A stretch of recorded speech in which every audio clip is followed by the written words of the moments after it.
Vamos a abrir la palabra de Dios y volvemos a Filemón. Vamos a leer Filemón.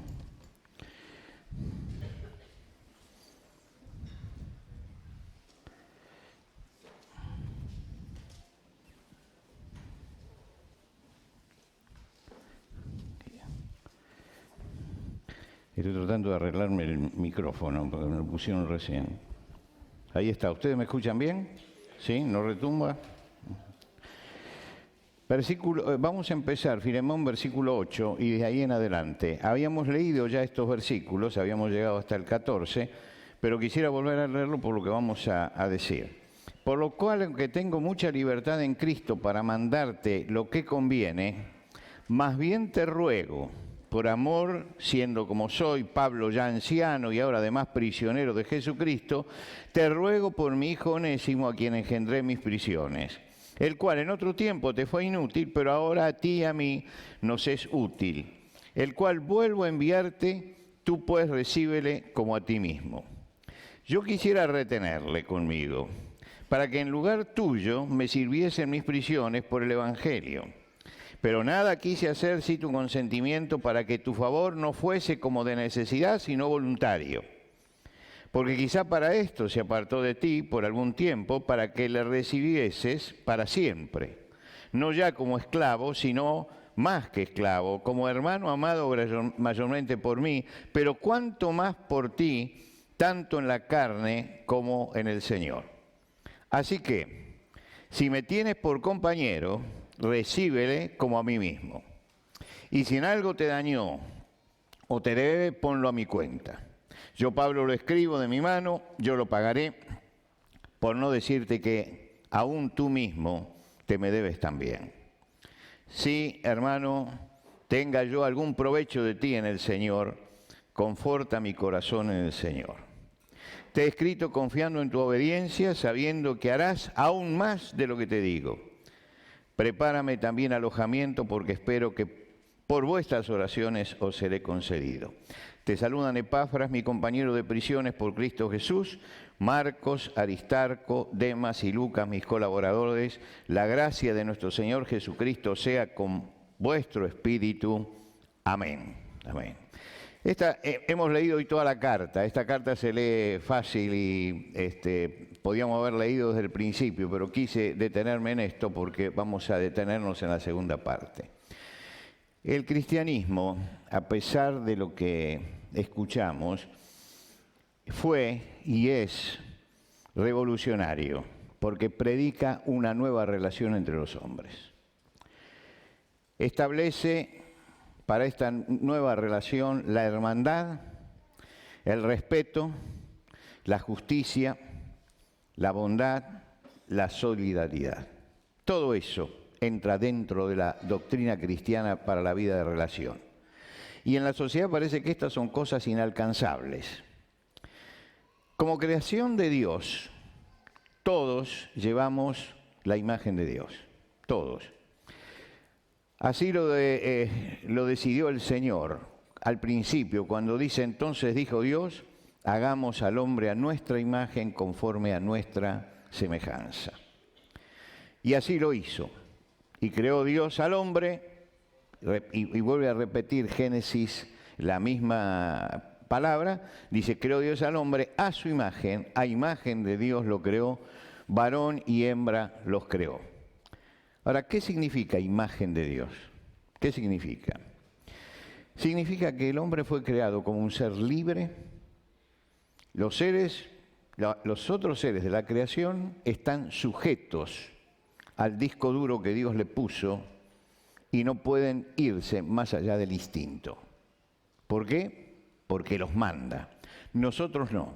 Nosotros somos los únicos seres de la creación que podemos elegir, porque somos libres.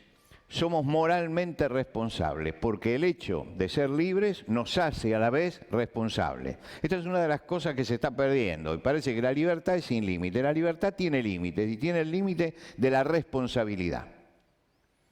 Si no tenemos el límite de la responsabilidad, entonces esa no es libertad cristiana, eso es libertinaje pagano. La libertad cristiana tiene siempre el límite de la responsabilidad. Somos conscientes de nosotros mismos. El hombre es el ser humano es el único que se piensa a sí mismo. Nosotros nos pensamos a nosotros mismos. Pensamos en nuestra vida, pensamos en lo que somos, pensamos en nuestro futuro, pensamos en nuestros hijos, pensamos en el mundo, pensamos en la sociedad. Esto lo hace solamente el hombre, porque es el hombre el que se puede pensar a sí mismo. El gato no piensa en sí mismo.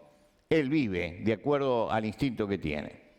Somos conscientes de nosotros mismos, somos capaces de comunicarnos con el Creador, capaces de comunicarnos. Cuando yo era chico se cantaba un coro que decía, por la mañana las aves cantan las alabanzas a Cristo el Salvador. Bueno, las aves cantan, pero no tienen noción de Cristo el Salvador ni de nada. No, nosotros sí tenemos noción. Quiere decir que, bueno, es una exageración poética, ¿no? Yo no estoy criticando al coro. Estoy diciendo que pongamos las cosas en su lugar. Lo que se mueven, las aves y todo eso, no es una forma de alabanza porque no pueden alabar porque no entienden. No entienden.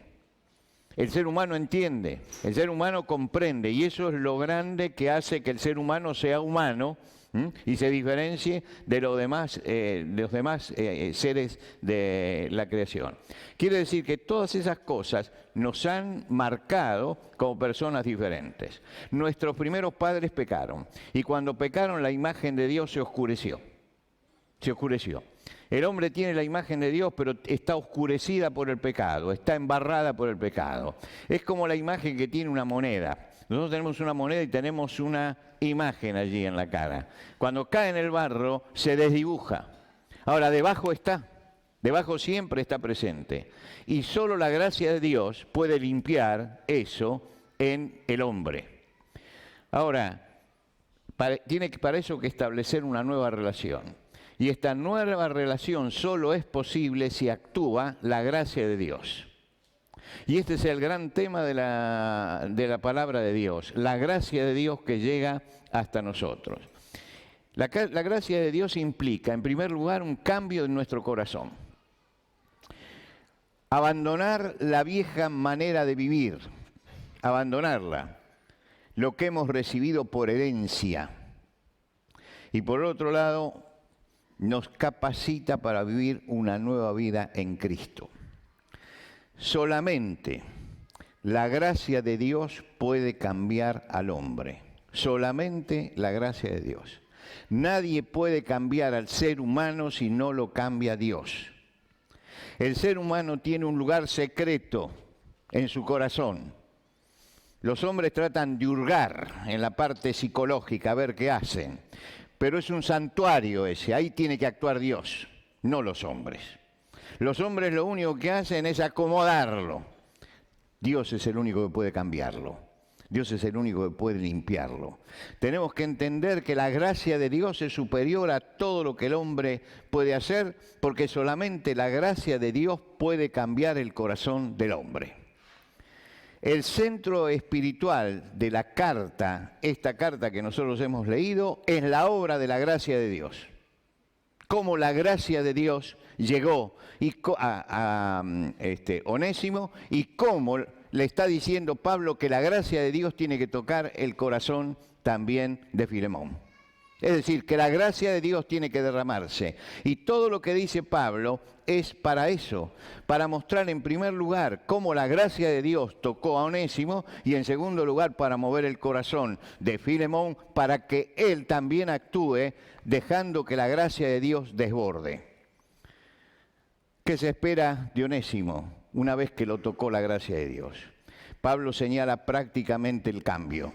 Los cambios en la vida del ser humano tienen que ser prácticos y visibles. Prácticos y visibles. Pablo señala cómo la forma práctica, visible. Dice, en otro tiempo Onésimo fue para ti un esclavo inútil, pero ahora es útil tanto a ti como a mí. Fíjense este detalle. No dice Pablo, por ejemplo, porque antes Onésimo no creía y ahora Onésimo cree. No dice eso.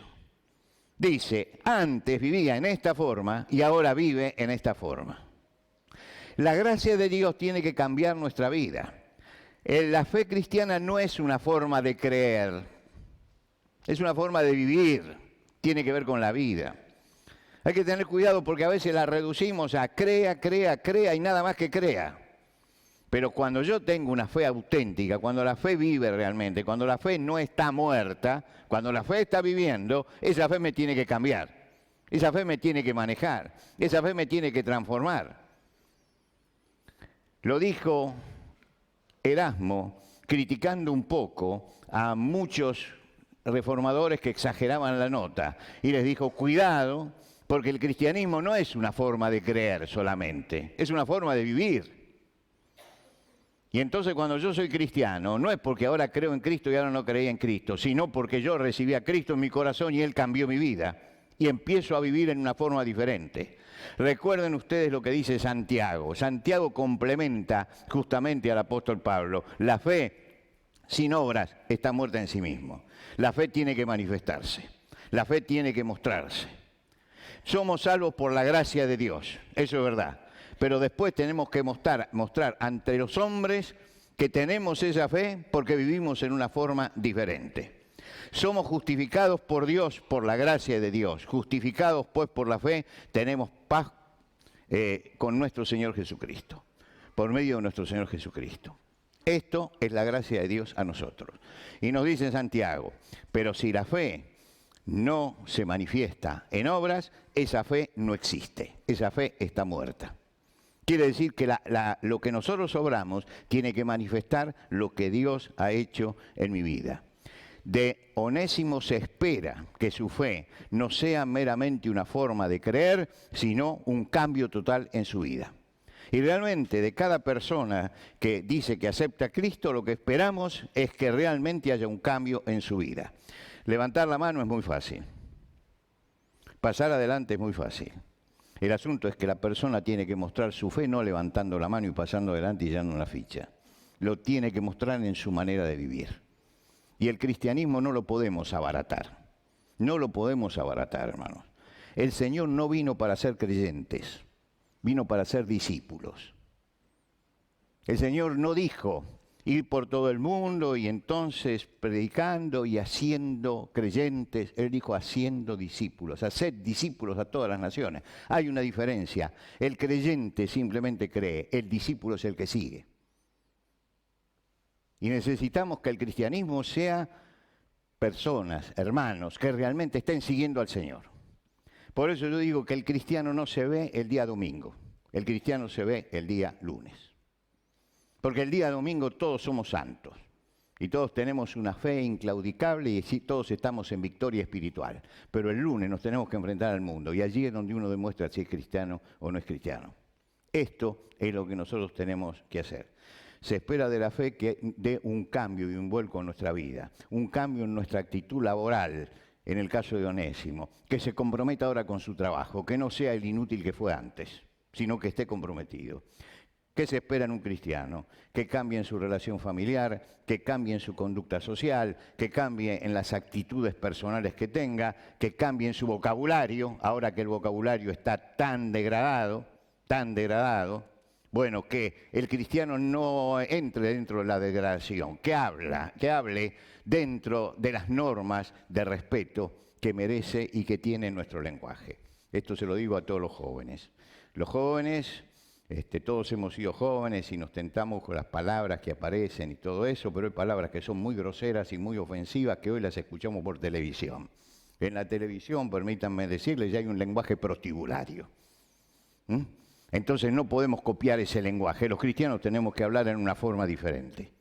Y tenemos que hablar permanentemente en esa forma diferente. Se espera de él esto. Se espera que comprenda algo que dice Pablo en la segunda carta a los Corintios. Que si alguno está en Cristo, nueva criatura es. Las cosas viejas pasaron, he aquí todas son hechas nuevas, y todo esto proviene de Dios, quien nos reconcilió con Él. Si estamos reconciliados con Él, tenemos que tener una nueva vida. La obra de la gracia de Dios tiene que actuar en nosotros. Antes de la obra de la gracia de Dios era una cosa, y después de la gracia de Dios era otra cosa. El apóstol Pablo escribe a los romanos en el capítulo 5, y no solo esto, sino que también nos gloriamos en Dios, porque el Señor nuestro por el Señor nuestro Jesucristo, por quien hemos recibido ahora la reconciliación. La reconciliación. ¿Y qué tenemos que hacer nosotros? Nos dice que tenemos que cumplir el ministerio de la reconciliación. Ministerio de la reconciliación. Y nos dio el ministerio de la reconciliación, que Dios estaba en Cristo, reconciliando consigo al mundo, no tomándole en cuenta a los hombres sus pecados, y escuche bien lo que dice ahora, y nos encargó a nosotros la palabra de la reconciliación. Así que somos embajadores en el nombre de Dios, que le decimos a los hombres reconciliados con Dios. El Evangelio es eso, es predicar la reconciliación con Dios. Onésimo tenía que admitir que era una nueva criatura, que se había reconciliado con Dios y que su conducta ahora estaba regida por el Señor. Pablo lo tuvo allí, Pablo le habló de Cristo, Onésimo levantó la mano, dijo que sí, y Pablo dice, bueno, ahora vamos a empezar a trabajar. Y Pablo dice, me es útil, quiere decir que lo probó él antes, y probó y comprobó el cambio que había pasado. El cristiano que ha nacido de nuevo, que tiene a Cristo en su vida, muestra en forma práctica la obra del Espíritu Santo. Tiene que abandonar las viejas costumbres, no solamente los vicios, porque muchas veces sacamos lo más grueso de nuestra vida, sino todo el estilo de vida. Todo tiene que cambiar, todo tiene que cambiar. Pero dice en su carta, sabiendo que fuiste rescatados, vuestra mala manera de vivir, la cual recibiste de vuestros padres. Ahora, yo me imagino que muchos de ustedes vienen de una buena familia, ¿no? Tienen una familia que los ha educado, les ha dado lo mejor, y sin embargo dice la vieja manera de vivir, la vana manera de vivir, la cual recibiste de vuestros padres. ¿Por qué dice esto? Tal vez no sea mala la educación que nos dieron, tal vez no sea mala, tal vez hayamos tenido padres excelentes, pero responden a los principios de la cultura. Respondieron a los principios de la cultura, y eso produce esclavitud finalmente. Eso dice que hemos sido rescatados de eso. Hemos sido sacados de eso, comprados por precio, por la sangre de Jesucristo. Y esta es la base de algo de lo que se habla cada vez menos y tendríamos que hablar cada vez más, que es el testimonio del cristiano. El cristiano tiene que testificar con su vida. Cuando Francisco de Asís sacó a su gente, peleado con el Papa y peleado con todo porque leía el Evangelio, sacó a su gente a la calle y les dijo, vayan, prediquen. Si es necesario, usen palabras. ¿Qué le quiso decir? Si es necesario, usen palabras, pero prediquen. Le estaba diciendo, la vida de ustedes tiene que mostrar el mensaje primero. Después ustedes hablen, pero después. Porque el testimonio tiene que partir de la vida. En nuestra juventud siempre recordamos con mi esposa, nos machacaban hasta hartarnos con el tema del testimonio. Hoy damos gracias a Dios por eso, porque sabiamente quienes nos enseñaban nos decían, hay que tener buen testimonio de los de afuera, hay que tener buen testimonio. No tienen que responder a los principios que han recibido, sino a los principios de Dios. Esta es la base del testimonio, mantener nuestra buena manera de vivir entre los gentiles, entre los que no conocen a Cristo, para que en lo que murmuran de vosotros como malhechores, glorifiquen a Dios en el día de la visitación, al considerar vuestras buenas obras. El apóstol Pablo en Efesios dice que no hemos sido salvados por obras, pero sí para buenas obras. Y dice que esas buenas obras no las tenemos que ir a buscar, porque Dios las preparó de antemano para que anduviésemos en ellas. Quiere decir que la gracia de Dios se manifiesta transformando nuestra vida y poniendo delante las tareas que tenemos que hacer para glorificar a Dios con buenas obras. En este momento, después de la pandemia, mañana vamos a hablar de la pandemia y vamos a hablar de la iglesia post-pandémica. Pero en este momento vemos mucha gente que saliendo del encierro que salió, está como cuando uno desata al perro que tuvo siempre atado, corriendo para todos lados. Y entonces en la iglesia vemos que empieza a faltar algunas personas que ya descubrieron que sábado y domingo pueden hacer miniturismo. Tenemos que aprender una cosa, mis hermanos, el domingo es el día del Señor. Es el día del Señor. No es el día de la familia, ni es el día para cortar el pasto. Ahora, por supuesto, usted se reúne con la familia, hace bien. Usted corta el pasto, fenómeno. No le estoy diciendo que no lo haga. Pero el objetivo del domingo es que alabemos al Señor. Ese es el objetivo. Por eso hemos separado ese día de la semana. Entonces, el domingo tenemos que pensar en que voy a establecer relación personal, ahora que podemos personal, que no tenemos que hacerlo a través de la pantalla esa, que fue una bendición y a la vez fue una maldición. Las dos cosas juntas tenía, ¿no? Era una bendición porque nos permitió subsistir como iglesia. Y era una maldición porque muchos se prendieron a la pantalla y no vienen a la iglesia hoy, porque la ven en la grabación. Ahora, no se preocupen por esto. Los que hacen eso no tienen ningún concepto de lo que es la iglesia. El que tiene concepto de lo que es la iglesia está con los hermanos, porque necesitamos el contacto personal. El contacto no puede ser a través de internet, no puede ser a través del Zoom, no puede ser. Yo necesito, y además como latinos que tenemos ciertas características, yo necesito darle la mano a mi hermano, abrazarlo. El otro día se acerca una hermana que hace rato que estaba con el barbijo y todo, lógicamente, por lo que tenía. Y me dijo, perdón, dice, discúlpeme, pero yo le voy a dar un abrazo. Y claro, ¿qué pasó? Que estuvo tanto tiempo encerrada y tanto tiempo y me abrazó con todo. Y es una manifestación de cariño, es una manifestación de amor.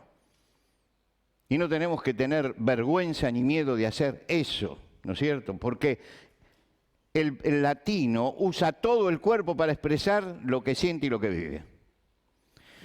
Si me viera hoy uno de los viejos ingleses predicando en este lugar, se desmaya.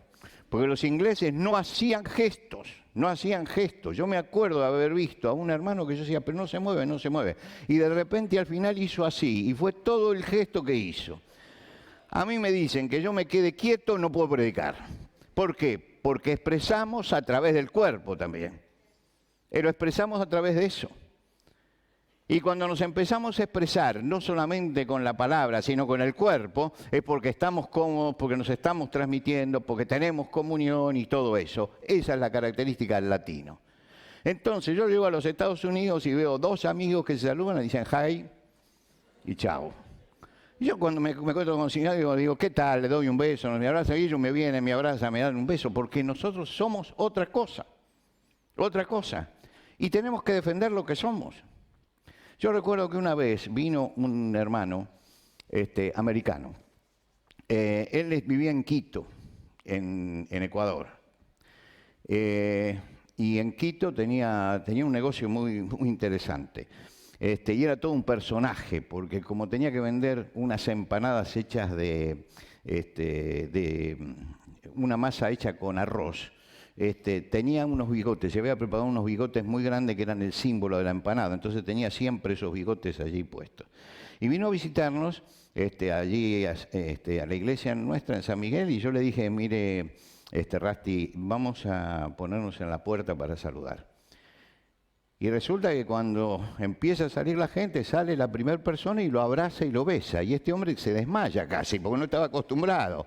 Y dice, hermano, y lo abrazaba y le daba un beso. Y yo le digo, Rasti, tranquilo, acá es así. Acá es así. Entonces, tenemos una característica que no la tenemos por qué frenar. Pero tenemos que entender que esa característica que tenemos es la expresión espiritual en nuestra vida. Hay una nueva manera de vivir y en esa nueva manera de vivir hay una hermandad diferente. Tenemos que amar a nuestros hermanos y querer estar con nuestros hermanos. Onésimo era una obra de la gracia y Pablo lo describe como una obra de la gracia. Él había visto y había comprobado. Ahora queda un interrogante en todo esto. hasta dónde las cosas viejas pasaron. Hasta dónde las cosas viejas pasaron. ¿Es un corte abrupto lo que se produce con nuestro pasado? ¿Ya no somos responsables de lo que queda atrás? Yo creo que muchos no se hacen esta pregunta. Pero indudablemente yo corto, ahora soy una nueva criatura, estoy en Cristo. A las deudas que tengo atrás las tengo que seguir pagando, ¿eh? No le voy a decir al que me dio el crédito, mire, yo soy una nueva persona, cóbreselo al otro. ¿Se da cuenta? Entonces, no es un corte abrupto que, no, es que yo tengo que mirar. Aquí tenemos una respuesta. Onésimo había sido cambiado, no era más inútil, ahora es útil. No era más un pecador perdido, ahora es un pecador salvado. Pero había cosas pendientes. Y las cosas pendientes, el apóstol Pablo dice, si te ha hecho algún daño, fíjese, él está mirando la vida pasada, dice, si te ha hecho algún daño o si te debe algo, cóbramelo a mí. Cóbramelo a mí. Yo, Pablo, escribo, yo lo voy a pagar. Onésimo había dejado Colosas, había llegado a Roma. Ese largo viaje, como dijimos antes, seguramente lo había financiado con algo que había agarrado allí. La aclaración de Pablo señala que había deudas de Filemón. No está eximido de pagarlo. Pablo le dice, tú me debes más. Pensalo, Filemón, porque a lo mejor me vas a decir, no me lo pague porque tengo una deuda yo también con usted. Pero eso lo tenés que decir vos, no lo voy a decir yo. Tú te me debes más. Pero tiene que fijarse lo que ha dejado como tendal en el pasado. La Biblia corrobora esto. Yo soy el que borro tus rebeliones por amor de mí y no me acordaré más de tus pecados. Nuestros pecados en la memoria de Dios han sido borrados por la sangre de Cristo. Sepultaré vuestras iniquidades y echaré en lo profundo del mar todos vuestros pecados pasados. ¿Sí? Corrie ten Boom leyó este texto y dijo, ¿y saben? En el lugar del mar hay un cartel que dice no pescar. No pescar. No vaya a buscar los pecados pasados. El pecado pasado no lo pesque. Ya está. Justificados pues por la fe, ahora tenemos paz para con Dios por medio de nuestro Señor Jesucristo. Es malo tener remordimientos por cosas del pasado. Remordimientos. Porque entonces, cuando nuestra conciencia se sensibiliza, viviríamos agobiados pensando en las cosas que a lo mejor hemos hecho en el pasado. Cuando recibimos el perdón de Dios, tenemos que estar en paz con Dios y con nosotros mismos. Con Dios y con nosotros mismos. Seguramente todos habrán visto o habrán escuchado, le habrán contado la historia de Pinocho, ¿no? Es interesante leer el original, lo que escribió Carlos Collodi, que es una novela larga, y él cuenta detalle que nosotros todos lo conocemos por la película de Disney, y Disney siempre deforma todas las cosas. Entonces, él dice que llega un momento en que se convierte milagrosamente, porque lo querían cambiar y no lo podían cambiar.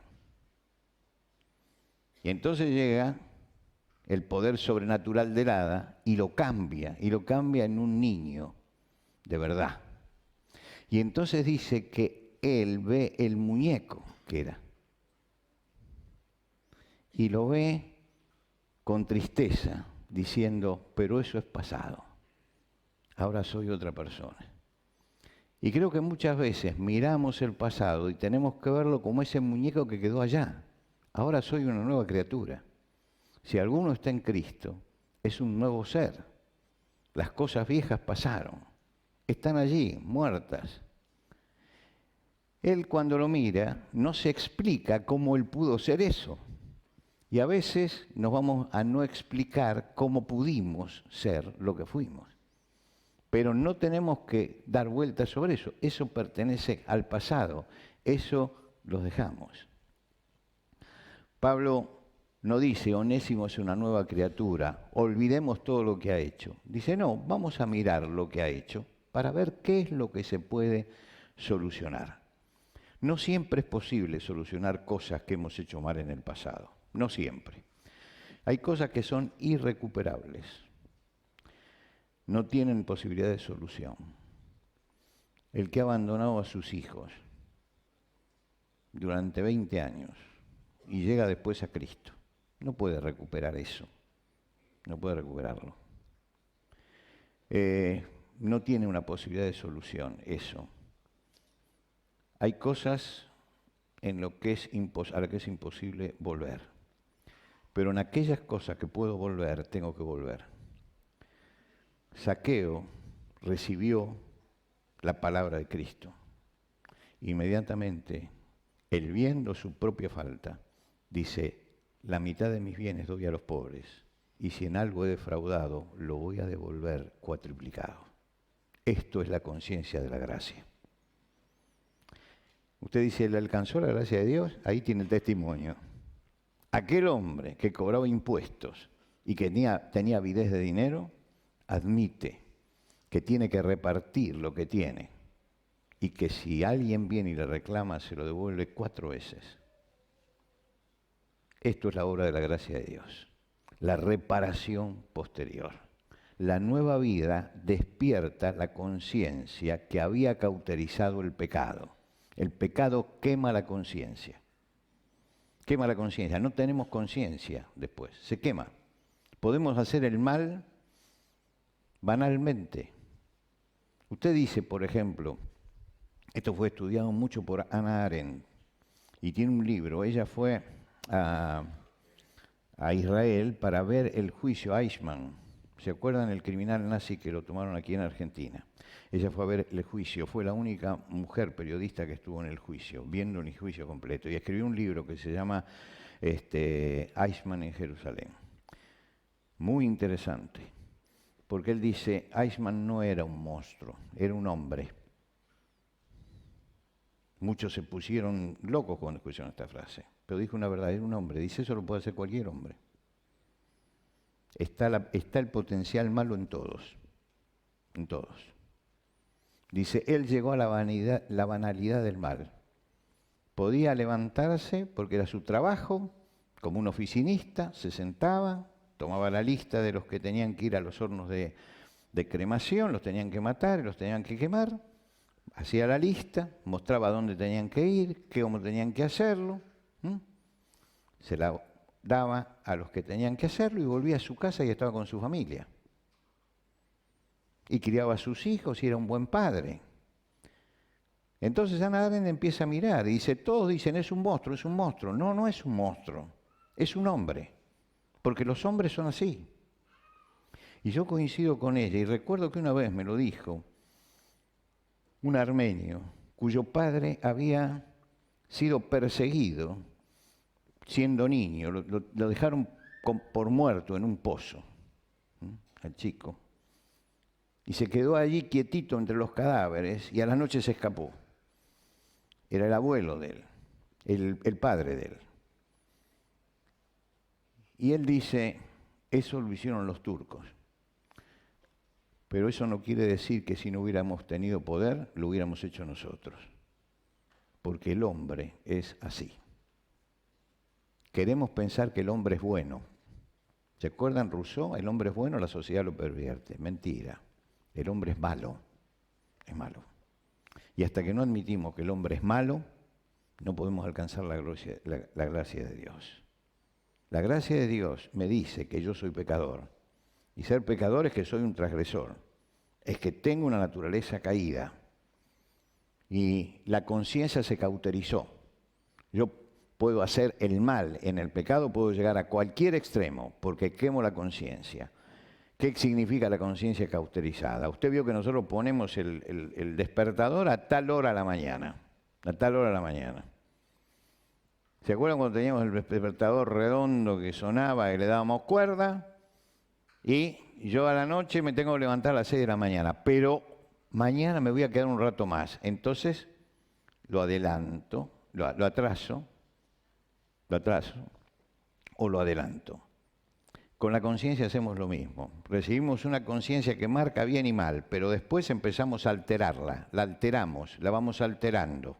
Vamos moviendo el relojito y finalmente no sabemos dónde es el lugar donde está bien y mal. Y como dicen algunos, bueno, entonces el bien y el mal es una zona gris. En la Biblia no es una zona gris el bien y el mal. Es esto no se hace y esto se hace. Entonces a la conciencia alterada, la gracia de Dios la lleva nuevamente a lo que perdió, aquello que perdió Adán. La lleva a la conciencia en el lugar que tenía que haber estado. Y entonces doy la hora exacta de lo que yo soy. Y el Espíritu Santo trabaja dentro mío y me va señalando las cosas. La nueva vida despierta la conciencia cauterizada. Yo empiezo a tomar conciencia. Empiezo a tomar conciencia. Mi abuelo materno fue un hombre malo, criado en los grupos étnicos de Europa, Sicilia. Yo tengo mis 4 abuelos sicilianos. Tengan cuidado conmigo. Mi abuelo era siciliano. Entonces él golpeaba a su mujer y mi madre, que era grande, estaba allí hasta los 14 años y sentía los golpes que recibía su mamá. Encerraba a su esposa y a sus 3 hijas. Él quería tener hijos varones y no tenía hijos varones, así que las encerraba y se iba solo, sábado a la noche. Un día conoció a Cristo. Mi madre desesperada,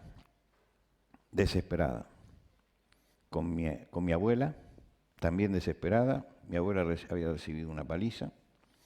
Salen desesperadas y van a ver a una paisana a ver qué pueden hacer. Y la paisana le dice, mire, hay alguien que le puede remediar esto, los espiritistas. Y entonces salieron a buscar a los espiritistas. Mientras que recorren, pasan por la calle Campana en Buenos Aires. Y mi abuela lee local evangélico y le dice a mi mamá, estos deben ser los espiritistas. Y entró y se convirtió a Cristo. Se convirtió a Cristo. Él y mi mamá. Y quedaba mi abuelo. ¿Y qué hacían con él? Entonces ellos volvieron a la casa y el pastor, don Juan Ross, neozelandés, le dijo, ¿dónde vive? En tal lugar. Mi esposo es zapatero y trabaja en el mismo lugar, yo voy a ir. Y llegó y la simpatía de este hombre que tomaba té a la tarde tropieza con el siciliano, cabeza dura que tenía allí, y se sienta y le habla. Y se hace amigo. Y era increíble, pero el siciliano terminó simpatizando con él. Y un día llegó a Cristo. Llegó a Cristo. Y cuando llegó a Cristo las cosas cambiaron totalmente en su vida. Totalmente. Se transformó en otro ser. Hasta tal punto que muchos años después, cuando murió, todo el barrio, gente no creyente, comentaba el cambio que había hecho en su vida. Nadie podía entender lo que había pasado. Y se transformó, su banquilla de zapatero se transformó en un púlpito. Todo el que iba escuchaba hablar del amor de Jesucristo. Ahora, fue a la iglesia, se entregó a Cristo, empezó a aprender y llegó el momento en que tenía que bautizarse. Y él dijo, no me voy a bautizar, porque yo no soy digno del bautismo. Él creía que había que ser digno del bautismo. Yo hice y conversaba con el misionero y le decía, yo no soy digno de esto, yo no soy digno. Y el misionero tuvo que trabajar en la mente de él para mostrarle que la gracia de Dios hace que los indignos puedan ser regenerados por el Señor. Mi abuelo fue quien me enseñó la Biblia. Cuando yo era chico, fui un día hasta su lugar de trabajo y le dije, abuelo, ¿me contás un cuento? Y él me dijo, yo cuentos no sé, pero te voy a contar una historia. Y empezó con la historia de David. Y David empezó a ser mi héroe. Y después siguió con Moisés y con esto, y me iba contando la Biblia. Y yo lo veía en las mañanas, que se sentaba temprano, abría una Biblia grande que tenía, una Biblia de púlpito tenía. Se sentaba y leía, después oraba y después se iba a trabajar. Y yo le decía, abuelo, ¿de dónde sacas todas esas cosas? Dice, de la Biblia, dice, están escritas ahí. ¿Y cómo se hace para sacarlas?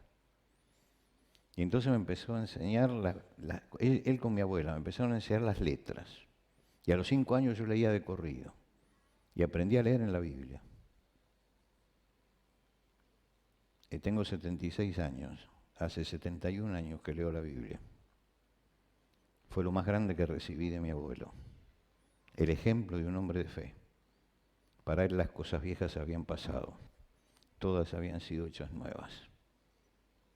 Y ese hombre renovado buscaba que yo, él y mi abuela decía, nosotros estamos orando porque queremos que vos seas un predicador del Evangelio.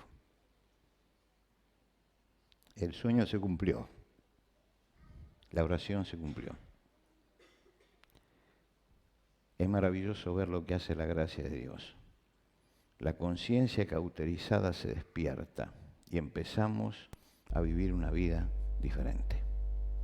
Mis hermanos, son las 9 y no sé a qué hora termina esto. Ya tenía que haber terminado. Bueno, usted me aguanta, yo vengo una vez al año. Le doy un remedio, no me inviten. Le voy a contar 2 historias rápidamente. Yo conocí el caso de un siervo de Dios, príncipe de Dios realmente. Un hombre mayor con un espíritu misionero increíble. Tenía más de 80 años y viajó a España para seguir evangelizando y se sentaba en las plazas de España para hablar con los jubilados y les hablaba de Cristo. Tenía la fiebre realmente de las misiones y de la evangelización. Antes de conocer al Señor en plena juventud, había tenido un hijo fuera del matrimonio. No se había hecho cargo. Cuando conoció al Señor, lo primero que hizo fue ir a buscar a esa mujer y le ofreció casarse con ella. Y la mujer le dijo que no. Él le contó su testimonio y quiso casarse con ella. Le dijo que no. Entonces dijo, yo me hago cargo del hijo. Y se hizo cargo del hijo. Lo unió con los hijos que tuvo con el matrimonio posterior y lo crió junto con ellos. Yo lo conocí a él y conocí a la mayoría de sus hijos, grandes, todos en el Señor, todos en el Señor. Él había ido y había buscado lo que había pasado. La obra del Espíritu Santo había despertado la conciencia de ese hombre y buscó arreglar lo que había hecho mal. Pero me tocó actuar en el caso de otro hombre. Yo estaba haciendo una campaña de evangelización y él una noche quiso hablar conmigo. Entonces yo le dije, bueno, ¿qué problema tiene? Dice, mire, yo soy creyente, yo me he convertido a Cristo, yo tengo una nueva vida. Dice, pero quiero mostrarle algo. Y vino, dice, tengo acá, pues estábamos en una oficina de la iglesia, tengo acá afuera lo que quiero mostrarle. Y digo, bueno, que pase. Y pasa una mujer con un nene. Y dice, esta mujer, yo tuve una relación y este es el hijo que yo tuve. Le digo, ¿qué viene a hacer acá? Dice, delante suyo, dice, quiero pedirle esta noche que se case conmigo. Así que yo me sentí allí de más. Se casaron. Él fue al instituto bíblico, estudió, llegó a ser pastor y estuvo en una iglesia hasta su muerte. Se llamaba Wilfredo. Wilfredo estuvo hasta su muerte. él había restaurado eso. Y su hijo creció feliz, feliz. Yo me acuerdo que el hijo, cuando él le ofreció casamiento a su mamá, el hijo saltaba de alegría. Saltaba de alegría. La obra del Espíritu Santo despierta nuestra conciencia y arreglamos todas las cosas que podemos arreglar. Las que no podemos arreglar, se las entregamos al Señor. Pero la obra del Espíritu Santo es una obra milagrosa. Mi hermano Filemón tuvo que aprender que la gracia de Dios había alcanzado hasta Onésimo. La Biblia nos deja el interrogante: ¿qué hizo Filemón? Tal vez es el interrogante que nos deja hoy a todos nosotros. ¿Qué vamos a hacer con la palabra de Dios que recibimos? Quiera Dios que la apliquemos a nuestra vida y que realmente gocemos, disfrutemos de la gracia de Dios. Nos vamos a poner de pie.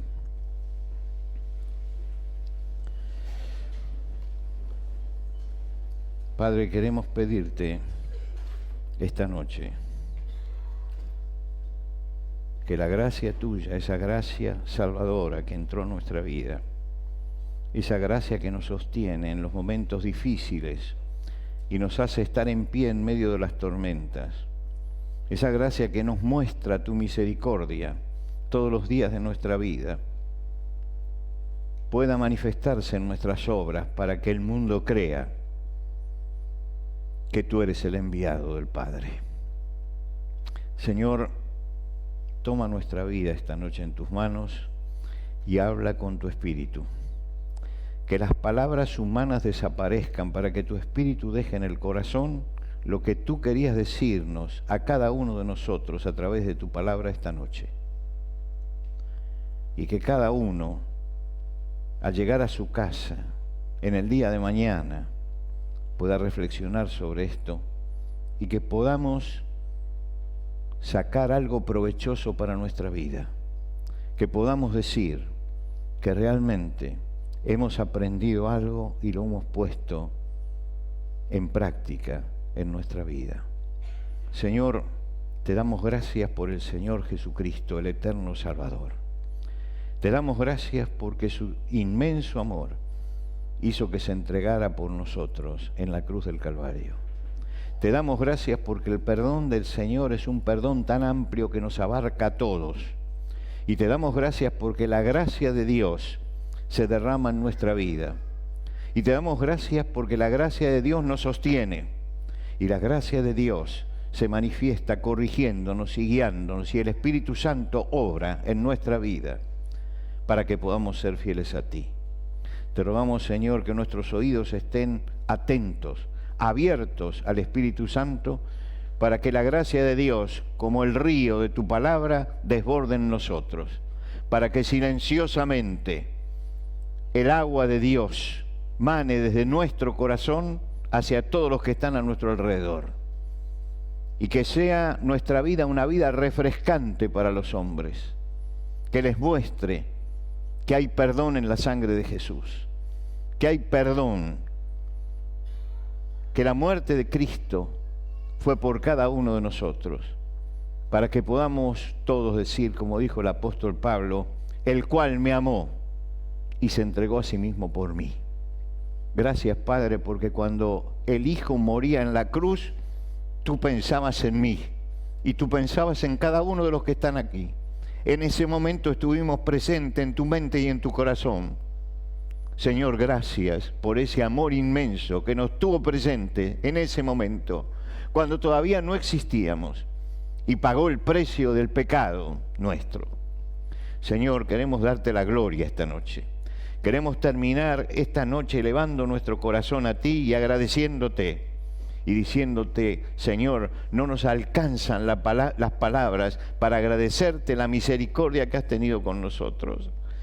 Realmente, guíanos y úsanos para que el amor tuyo que nos alcanzó y nos ha transformado pueda ser derramado y seamos canales de bendición para nuestra sociedad.